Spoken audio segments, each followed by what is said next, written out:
Hello everyone! In today's class we will learn what is and how to use the simple present tense. Let's start. We use it to talk about things that happen regularly, such as habits. It is important to use subject pronouns. Let's see, and please repeat after me each one of the subject pronouns. I, you, he, she, it, we, they. Now let's see how to make a sentence. To make an affirmative sentence, we will need to use subject plus verb plus complement. For example, I eat at 3 o'clock.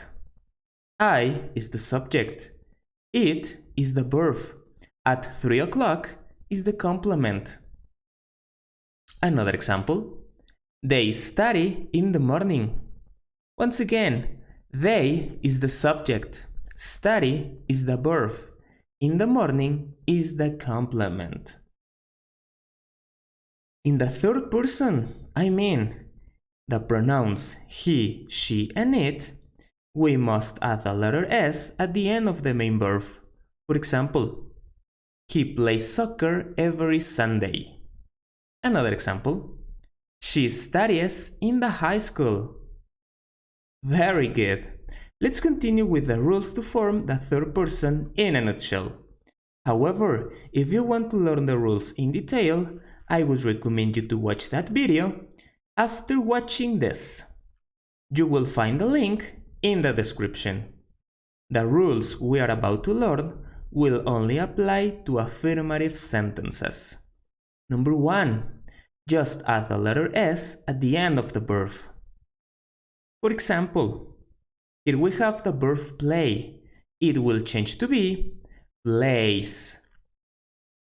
Another rule, it says, if the verb ends in S, Z, X, SH, CH or the vowel O, we must add ES at the end of the verb. For example, go will change to be goes. Very good. And the last rule says, if the verb ends in consonant plus Y, remove the Y and add IES. For example, fly will change to be flies. Excellent. Let's continue with negative sentences. To make negative sentences, we will need to use subject plus auxiliary verb do, does. Do is used with the first and second person, while does is used with the third person singular. That is, he, she, it. So let's repeat. To make a negative sentence, we will need to use subject plus auxiliary verb do or does plus not plus verb and the complement. Let's see some examples. I do not eat at 3 o'clock. Do not has a contraction. It is don't. I don't eat at 3 o'clock. Very good. Another example. He does not play soccer every Sunday. Does not has a contraction too. It is doesn't. He doesn't play soccer every Sunday. Now, if the verb to be is used, we won't need to use the auxiliaries do or does. Let's read the example. They aren't in London. Are is the conjugation of be in the second person. Due to that, or for that reason, it won't be necessary to use do or does. Very good, everyone, and let's continue. Now let's see how to make interrogative sentences.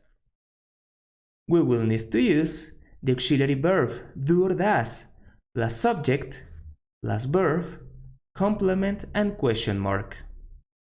Let's see some examples. Do you eat at 3 o'clock? The affirmative answer is yes, I do.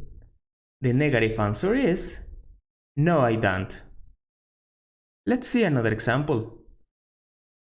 Does he play soccer every Sunday?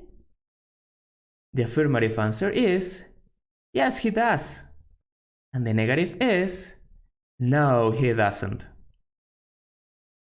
Something very important is to learn other uses of this tense. Number 1, for events scheduled in the near future. For example, here we have 3 examples. Let's read them. The train leaves at 10 p.m. The party is tonight. The plane doesn't arrive today. Very good, guys. Number 2. We use it for giving instructions, the imperative form. Let's see the examples. Here we have 2 examples. Let's read them. Eat the vegetables. Do your homework.